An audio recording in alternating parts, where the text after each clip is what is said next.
Salim, Nobita और Doraemon गांव की तरफ जा रहे होते हैं। तभी रास्ते में अंधेरा हो जाता है और बारिश भी शुरू हो जाती है। उन तीनों को भूख लगी होती है, इसलिए खाना ढूंढने के लिए वो तीन अलग अलग जगह पर चले जाते हैं।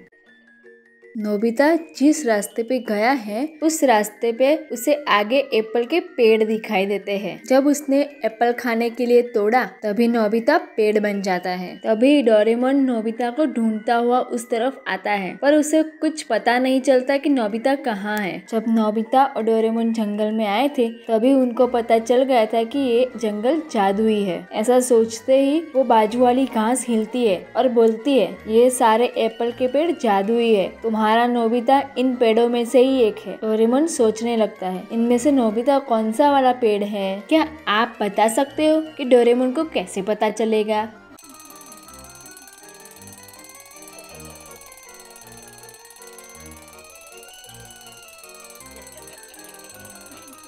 डोरेमोन समझ जाता है कि कौन सा पेड़ है। थोड़ी देर पहले बारिश हो रही थी, उसकी वजह से सारे पेड़ गीले होंगे। ये बीच वाले पेड़ पर एक भी बूंद पानी नहीं है, मतलब कि यही नोबिता होगा। डोरेमोन बोलता है कि यही मेरा नोबिता है। ऐसे छूते ही वो वापस नोबिता बन जाता है। नोबिता और डोरेमोन आगे चले जाते हैं।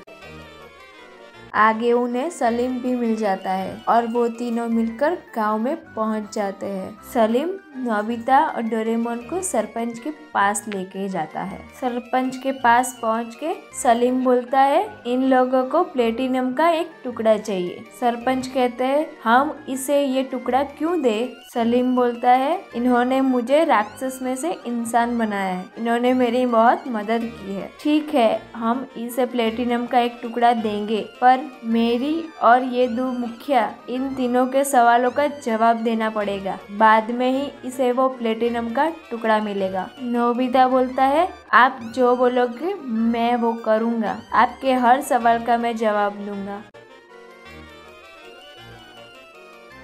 सरपंच नोबिता और डोरेमोन को अपने घर पर बुलाता है और उन्हें सीड्स देता है और कहता है कि ये जादुई सीड्स है, ये एक दिन में ही 1 फुट जितने बढ़ जाएंगे और अगर ये तुम कल मेरे पास लेकर आओगे तो मैं तुम्हें प्लेटिनम का टुकड़ा दूंगा। ये सारी बातें बाहर 2 लोग सुन रहे होते हैं। उनके मन में भी लालच आ जाती है और सोचते हैं कि अगर हम भी ऐसा करेंगे तो हमें भी प्लेटिनम का टुकड़ा मिलेगा। वो सरपंच के पास जाके बोलते हैं, हमें भी ये जादुई सीड्स दो, हमें भी प्लेटिनम का टुकड़ा चाहिए। वो नोबिता और 2 लोगों में ये सारे सीड्स बांट देता है और कहता है, अब तुम लोग कल आना, मैं कल आपका पौधा देखकर बताऊंगा कि किसे प्लेटिनम का टुकड़ा देना है। ऐसा सुनकर सब अपनी अपनी जगह पे लौट जाते हैं। दूसरा दिन आता है, पर नोबिता के गमले में कुछ भी ग्रो नहीं हुआ था। वो लोग सरपंच के पास पहुंच जाते हैं। वो दूसरे 2 लोग 1-1 फीट का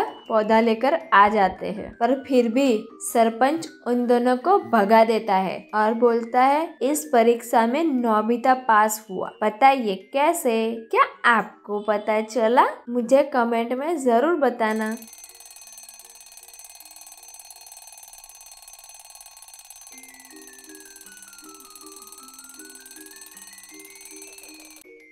क्योंकि सरपंच ने जो सीड्स दिए थे वो कोई जादुई सीड्स नहीं थे, वो नॉर्मल सीड्स ही थे और उनको 1 फीट ग्रो होने में 15 से 20 दिन लगते ही है। यानी कि वो 2 लोग बाजार में से नया पौधा ही लेकर आए थे, इसलिए नोबिता इस परीक्षा में पास हो गया। अब वो दूसरे मुखिया के पास जाता है। नोबिता और डोरेमोन दूसरे मुखिया के पास जा रहे होते तभी उन्हें वो रास्ते में ही मिल जाते हैं। वो अपनी पोते के स्कूल में जा रहे थे, कोई इमरजेंसी की वजह से उन्हें वहाँ बुलाया था। नोबिता, डोरेमोन और मुखिया जी तीनों स्कूल पहुँचते हैं। आज स्कूल का पहला दिन था, पर पहले दिन ही एक प्यून का मर्डर हो जाता है। वहाँ 4 सस्पेक्ट होते हैं। पहले स्कूल के प्रिंसिपल, दूसरा वहाँ का मैथ्स टीचर, तीसरा मुखिया जी का पोता चिंटू। चौथा, स्कूल का वॉचमैन। स्कूल के प्रिंसिपल बताते हैं, जब मर्डर हुआ तब मैं पेरेंट्स मीटिंग में था। दूसरे, मैथ्स टीचर बताते हैं, मैं एग्जाम ले रहा था। चिंटू बताता है, मैं क्लासरूम में था। वॉचमैन बताता है, मैं गेट पर था। चारों के सेंटेंस सुनकर ही नोबिता बता देता है कि खून किसने किया है। क्या आपको पता चला?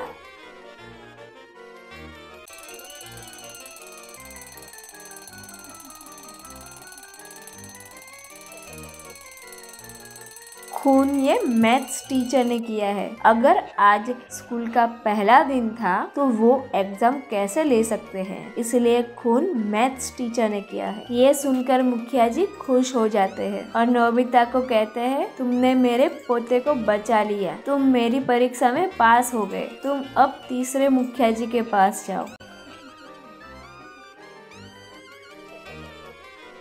नोबिता और डोरेमोन तीसरी मुखिया जी के घर पहुंचते हैं। मुखिया जी बताती है, मैं तुम्हें 2 सवाल पूछूंगी, तुमने एक भी सवाल का गलत जवाब दिया तो सरपंच जी तुम्हें प्लेटिनम का टुकड़ा नहीं देंगे। वो पहला सवाल पूछती है, ये टेबल पर 4 पानी वाले ग्लास रखे हैं और हर एक ग्लास में अलग अलग चीजें रखी है। अब बताओ, इनमें से कौन से ग्लास में सबसे ज्यादा पानी है? क्या आप बता सकते हैं? अगर आपको जवाब पता है तो मुझे कमेंट जरूर करना।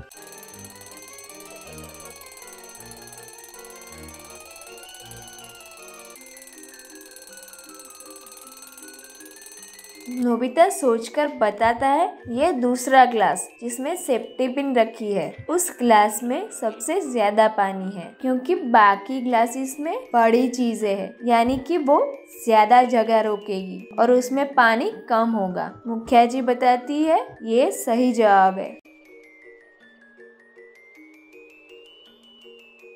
अब मुखिया जी दूसरा सवाल पूछती है, बताओ ये 3 खाली जगह पे कौन सा नंबर आएगा जिसका सम 30 होगा? नीचे सारे ऑड नंबर लिखे हैं, इन्हीं में से कोई भी 3 नंबर यहाँ पे रखने हैं। क्या आप मुझे इसका आंसर बता सकते हैं? आंसर मुझे जरूर कमेंट करना।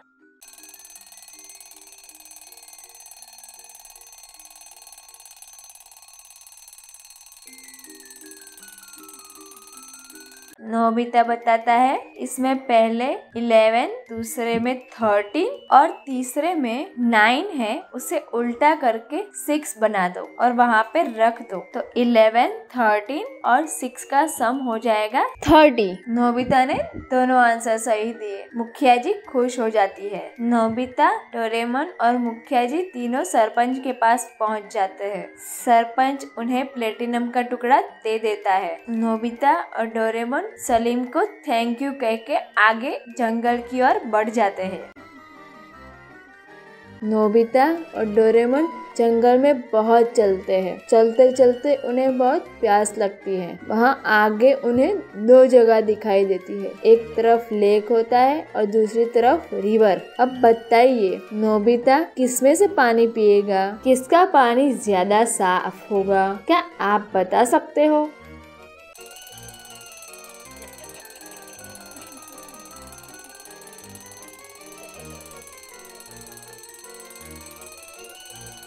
नोबिता रिवर में से पानी पिएगा, क्योंकि रिवर का पानी बहता पानी है, इसलिए वो ज्यादा साफ है। क्या नोबिता और डोरेमोन गुफा तक पहुँचेंगे? उन्हें डायमंड मिलेगा? देखिए अगला पार्ट। ऐसे ही और डोरेमोन और नोबिता की स्टोरी देखने के लिए मेरे चैनल को लाइक, शेयर और सब्सक्राइब करना मत भूलिए।